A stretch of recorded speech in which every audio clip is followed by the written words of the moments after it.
ખબર છે, ભૂમિતિ ખાલી સ્કૂલમાં ભણવાનો વિષય નથી, એનાથી કંઈક વધારે છે.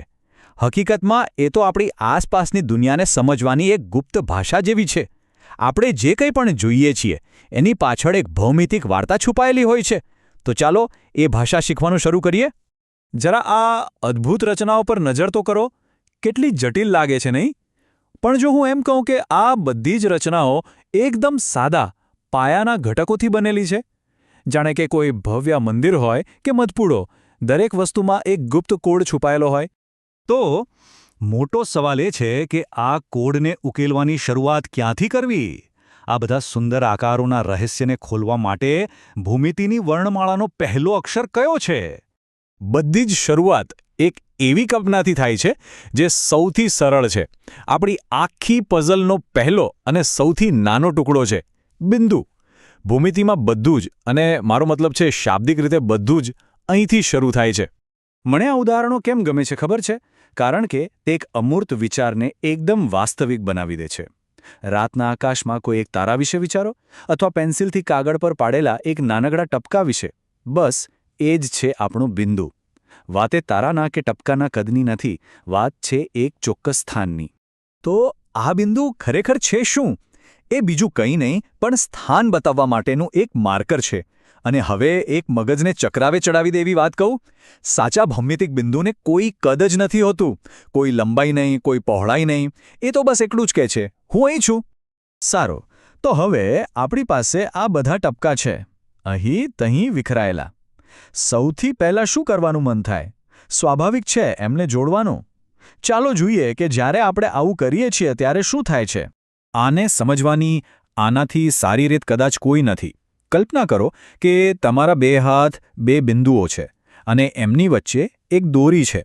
જ્યારે તમે એને એકદમ ખેંચીને સીધી કરો છો ત્યારે જે રસ્તો બને છે એ જ એમની વચ્ચેનું સૌથી ટૂંકું અંતર છે. ગણિતની ભાષામાં આ સીધા રસ્તાને આપણે કહીએ છીએ રેખાખંડ.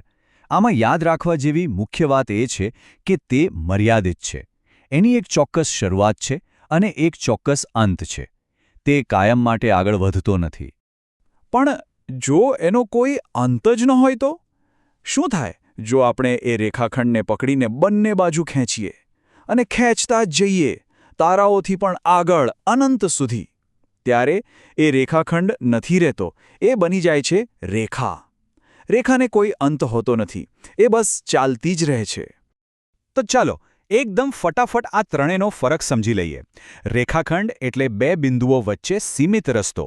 રેખા એટલે બંને બાજુ અનંત સુધી જતો રસ્તો. અને પછી આવે છે કિરણ. જેમ કે સૂરજનું કિરણ, એનું એક શરૂઆતનું બિંદુ હોય છે પણ પછી એ એક જ દિશામાં અનંત સુધી જાય છે.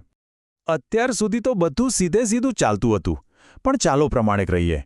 આપણી દુનિયા તો વળાંકો અને વાંકાચૂકા રસ્તાઓથી ભરેલી છે, તો એમને આપણે શું કહીશું? બસ અહીંથી જ વક્રોની વાત શરૂ થાય છે. વક્રને સમજવાની સૌથી સહેલી રીત કહું? બસ તમારી પેન્સિલ કાગળ પર મૂકો અને એને ઉપાડ્યા વગર તમને ગમે તેમ દોરો. તમે જે કંઈ પણ બનાવશો, ભલે એ વાંકી ચૂકી લીટી હોય, સીધી રેખા હોય કે પછી કોઈ ગૂંચળું, ભૂમિતિમાં એ બધું જ એક વક્ર છે. છે ને એકદમ સહેલું? હવે જુઓ, આ વક્ર પણ બે જાતના હોઈ શકે છે.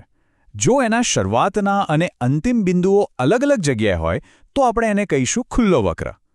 પણ જો એ ફરીને પાછો આવે અને જ્યાંથી શરૂ થયો હતો ત્યાં જ પૂરો થાય તો એ બની જાય છે બંધ વક્ર. અને જેવો કોઈ વક્ર બંધ થાય છે ને, એક જાદુ જેવું થાય છે. તે એક સરહદ બનાવી દે છે જે આખા બ્રહ્માંડને ત્રણ અલગ અલગ વિસ્તારોમાં વહેંચી દે છે. વક્રની અંદરની જગ્યા, વક્રની રેખા પોતે અને એની બહારનું બધું જ. અંદર અને બહારનો આ નાનકડો વિચાર ગણિતમાં ખૂબ જ શક્તિશાળી છે. ચાલો હવે થોડું મિશ્રણ કરીએ. શું થાય જો આપણે આપણા રેખાખંડો લઈએ અને એનો ઉપયોગ એક બંધ વક્ર બનાવવા માટે કરીએ? આપણને શું મળશે? આપણને ભૂમિતિના સૌથી જાણીતા આકારોમાંથી એક મળશે, બહુકોણ. તો કોઈપણ આકારને બહુકોણ બનવા માટે એને ફક્ત બે સરળ નિયમો પાળવા પડે છે.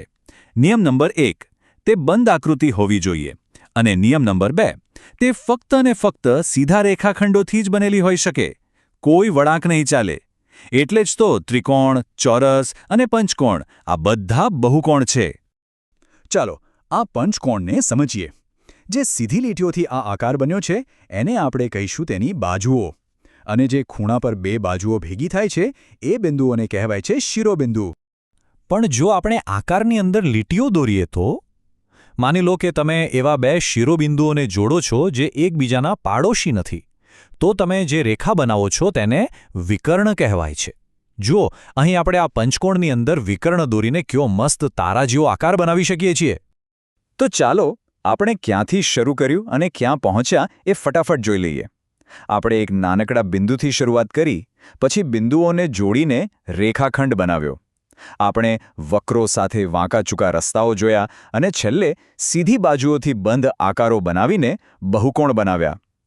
આ જ છે ભૂમિતિના મૂળભૂત નિર્માણ ઘટકો. આ મૂળભૂત જ્ઞાન સાથે હવે દુનિયાને જોવાની એક નવી દ્રષ્ટિ મળી છે. હવે જ્યારે કોઈ ઇમારત, કલાકૃતિ કે પછી ઝાડના પાંદડાને જોવામાં આવશે ત્યારે તેમાં છુપાયેલા બિંદુઓ, રેખાઓ અને બહુકોણ પણ દેખાવા લાગશે. તો મારો સવાલ એ છે કે આજે આપણે આપણી આસપાસ કયા નવા આકારો શોધીશું?